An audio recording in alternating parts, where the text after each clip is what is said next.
Good morning and welcome to this webinar on Intro to eForms. My name is Jennifer Schmidt and I'm a member of the Therefore Corporation's Digital Engagement team. Even though I can't hear you today, I'd still love to interact with you. Please use the Q&A function on Zoom to ask questions and I'll answer them as soon as possible. And of course, at the end of this webinar, I'll be sharing my contact information with you so you can also reach out to me personally. So today, I'm very pleased to be joined by David Popay of Datatron in the UK.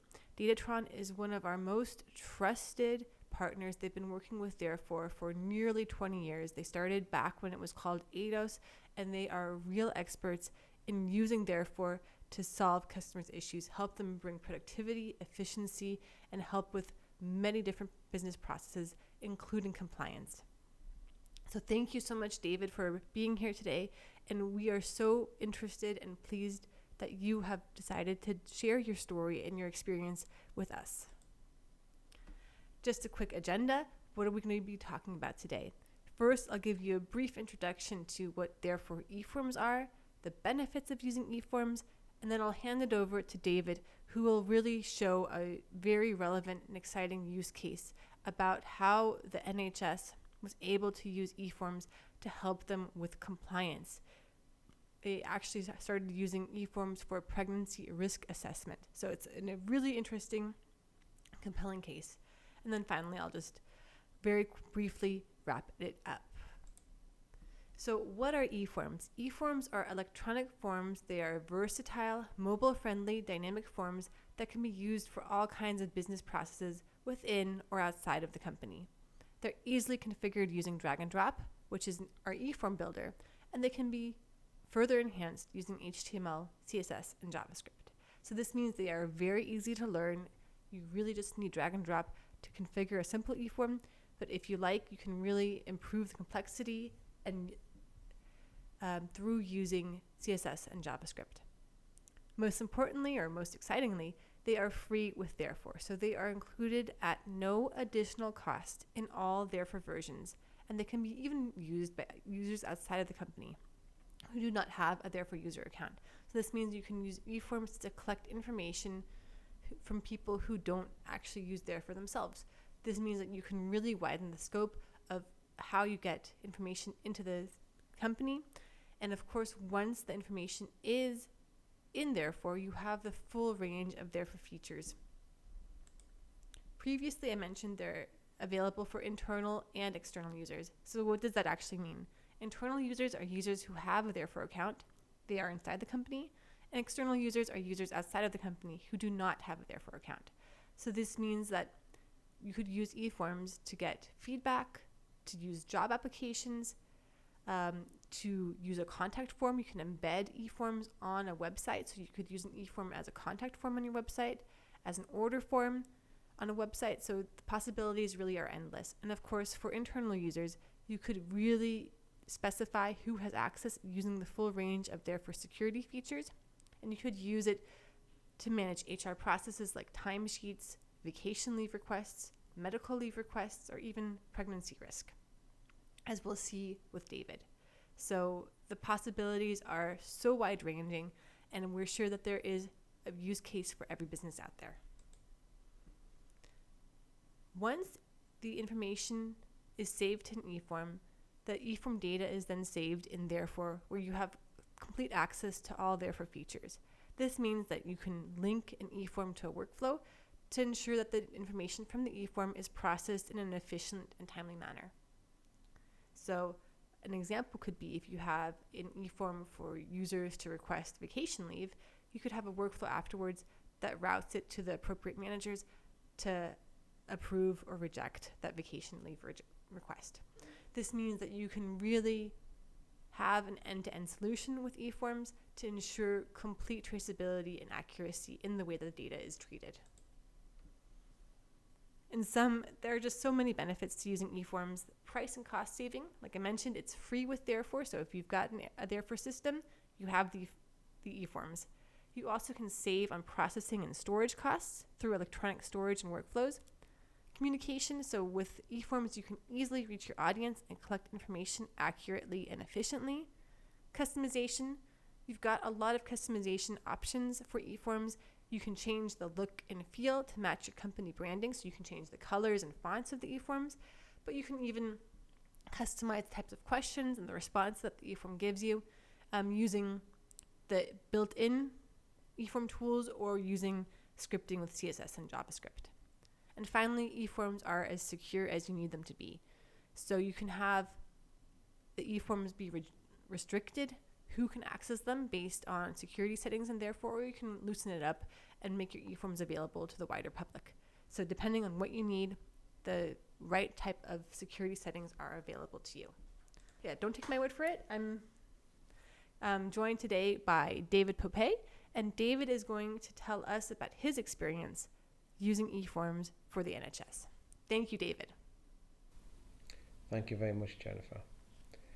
The eForm I want to present to you today we designed for our client, the Northumbria NHS Trust.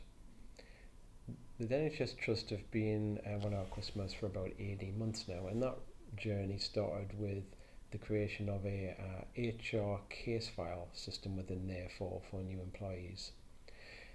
I'm going to show you how that case file system works very, very briefly before I move on to the eForm, because it's quite significant because both of them are linked together, and I'll explain a little bit more how that works.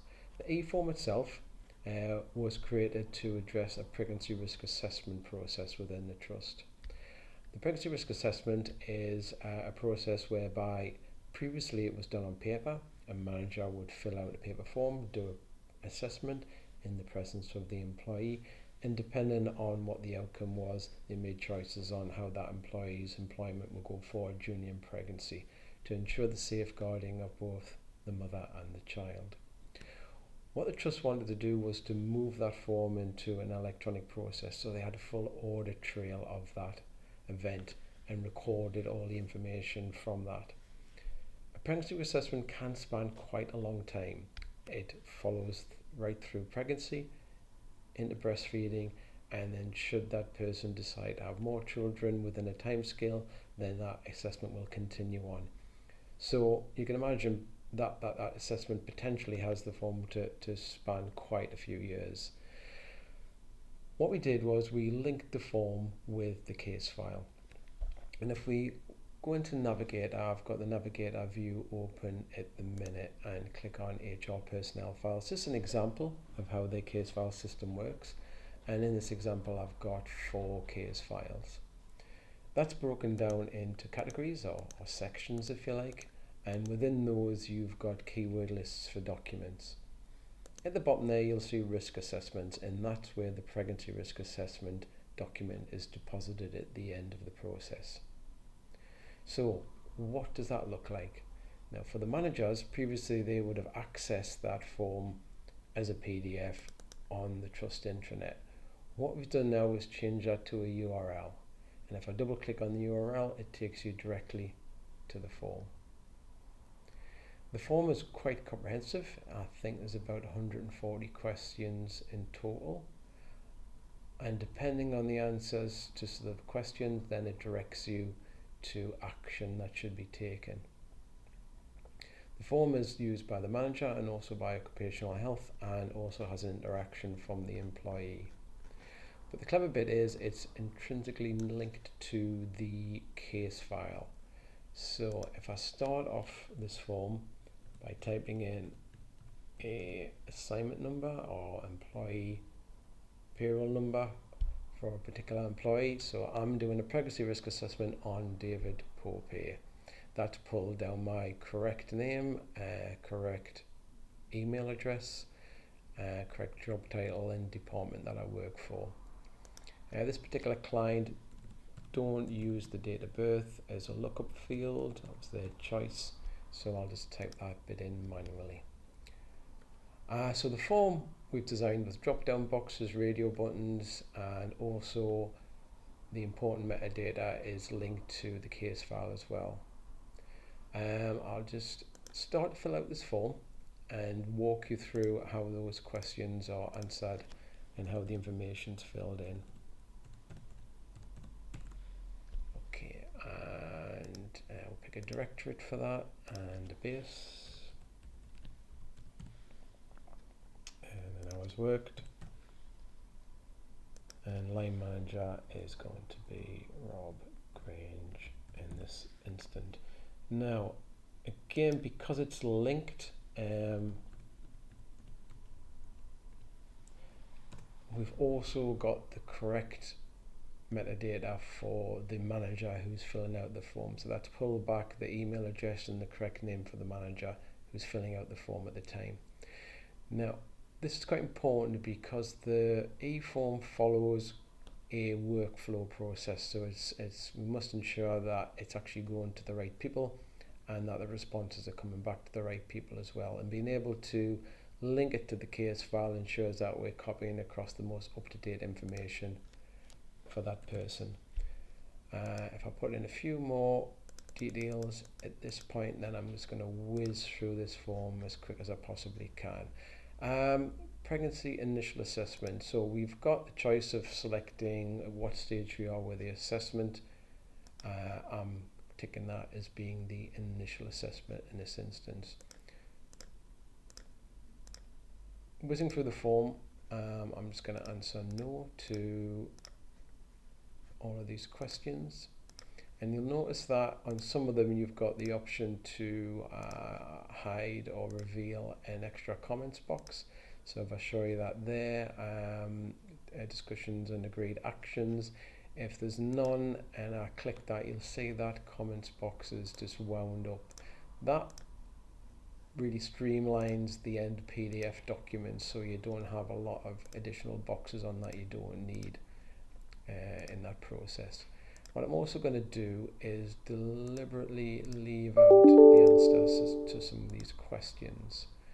The reason why I'm doing that is I'm going to show you how therefore eForms handles the responses to that by highlighting the mandatory questions that you haven't answered. Just go through a few more. Okay, so I'm at the bottom of the form now. So this is the manager asking the questions to the employee doing the initial part of the assessment. Does this need to be referred to occupational health? I'm going to say no. Had I said yes, then what it would be asking me then to do is refer this form to occupational health. The form, part 2 of the form, would go to occupational health. They would answer some further queries within that and make some responses on behalf of the employee. That would then go back to the manager and then back to the employee again. So for simplicity, I'm going to say no in this respect, and I'm going to set the date of the next assessment to the 30th of June.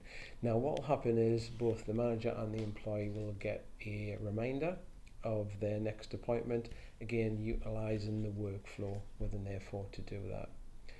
Is this assessment now finished? I'm going to say no. What that means is, because I mentioned earlier that the assessment spans quite a long period of time, we need to cut it off somehow when it's reached its natural end, and that's one of the questions within the forms that will do that. So the date I'm completing this form is today's date, and I'm going to click authorize.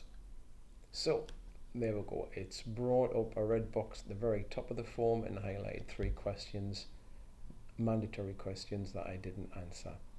So if I scroll down, we've got this design, so it will highlight where they are. So I didn't answer that one there, and I didn't answer that one there, and I didn't answer that one there. Okay, so if I authorize that, that form should now pass through to the next stage of the process. So where's that form sitting now? What will happen is because it's not going to occupational health, the employee will get a notification via email to tell them that the form is sitting there for them to authorize. There it is there. It's just popped up in my email. I'll just double click and open that form and drag it onto that screen. There we go. So the email's been sent to the employee saying this is the assessment that we did. That's a PDF copy for the employee, but what the employee then gets is also a link through to that same anonymous account. And if I click on that, that'll take me through to the form as the employee. to read through and finish off that document. You'll see that's all grayed out, all the answers to the questions that we completed together with my manager, until I get down to the bottom and I need to authorize that and type in my name.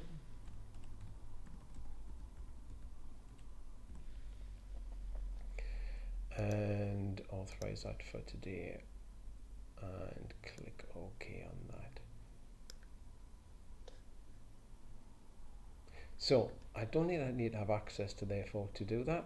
I'm the employee. I don't have access to Therefore as a matter of course. I've been given access to the link to read through and complete my part of the form. So if we go back to Navigator and we'll see where that sits. If I go to risk assessments, where are we at? Solution designer and risk assessments and David Popay. And you'll see that's 5 risk assessments in there. So that's the latest one. That's the one I've just completed today. And that's the first part of the process. So from here, what happens is, just before, we've got some timed reminders. Before the 30th of June, the date of the next assessment, both the manager and the employee will get reminded a week beforehand, a few days beforehand, and again on the day that they've got the assessment part 2 to do. And I'll just minimize that screen there. What you see here also is a whole bunch of processing categories.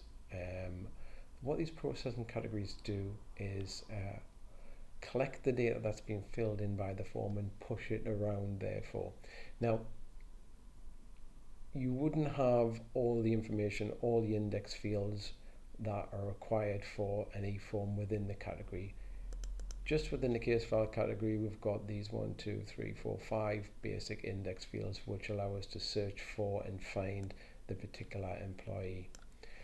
In order for us to pass information from form to form, we've got to create what's called processing categories. Processing categories are a neat way of harvesting information from a form, passing it on to the next form, and through the answers given on that form, passing it on to the next form, and so on and so forth. And just to give you an idea of what the processing category could look like, if I double click on this one here, you can see that that's quite a busy category. The manager doesn't see this, the employee doesn't see this. This is really just for administration use, and it's where we use information to pass on to reports, which I'll explain a little bit about later on. In addition to the processing category, what we have is a bit of a bird's eye view of where forms are at in the process. So this processing category here we call Pregnancy Risk Assessments Next Assessment. That's accessible by the HR administration team. Now, as I mentioned earlier, the pregnancy risk assessment spans quite a long period of time. So what we needed to do was give the senior HR team a bird's eye view of where any assessment was at any time in the process. So I can see if I log in as an administrator that there's currently 1 pregnancy risk assessment ongoing for an employee called David Popay, and the next assessment is due on the 30th of June. And this is the business unit it belongs to. Now, because the HR is split down into different business units, it also means that different teams can monitor different processes. Typically, that trust will process approximately 500 pregnancy risk assessments over the course of 1 year. So that's a lot of information that's in progress that needs to be monitored. So you can imagine doing that as a paper exercise was quite a difficult task to do. And sometimes assessments got missed or didn't happen on time, but therefore now they've got a great opportunity to be able to monitor that. So not only does the manager and the employee get the reminder that their next assessment is due, but also the business unit administrator can also see that, and if an assessment has went overdue and no one's actioned it, then they can take that workflow and then push that on and remind people on that they're overdue for their next assessment. How does that work? So that works with workflow, and if I go into Solution Designer and show you a few things in here. So the processing categories, as I mentioned, are here, and just Just double click on that. And this is the setup for that information that's getting passed from form to form. If I come down to the workflows, so these are a few of the workflows for the pregnancy risk assessment. You've got the email workflow. What that is doing is just pushing the email around the route for action. And the next one. So this one is the main workflow for the pregnancy risk assessment process. As you can see, that's quite a busy workflow. I'm not going to go into this into any detail because this is a first look at eForms for therefore. But quite briefly, you've got routes for Form 1, Form 2, Form 3 and further actions. What I will show you is this item here, the CSV export. This is quite important because what we were able to get as a byproduct of therefore eForms is information. What the trust didn't have is a detailed report on answers to questions, actions, information that they could use and analyse to further improve the safeguarding for employees and their unborn children within the trust. And what therefore is provided as a byproduct of the eForm is all that data. So we harvest all that data from the forms, which is then passed on to a reporting system used by senior HR administration and occupational health staff to better improve the pregnancy risk assessment process and the safeguarding for employees in the trust. So we've got the form itself, we've got the case file that the form links to, and we've got the workflow that manages that and the output from the form at the end of the process. What the trust have achieved by using their 4 case files and using the therefore eForm is compliance and a very, very thorough audit trail, something that they didn't have to this level and degree previously. The reporting tool in itself is a very, very valuable addition to that as well. I hope you've enjoyed this overview of eForms for therefore. If you have any questions, please pass them through now and we hope we can answer them for you. And I'll pass you back to Jennifer. Thank you very much.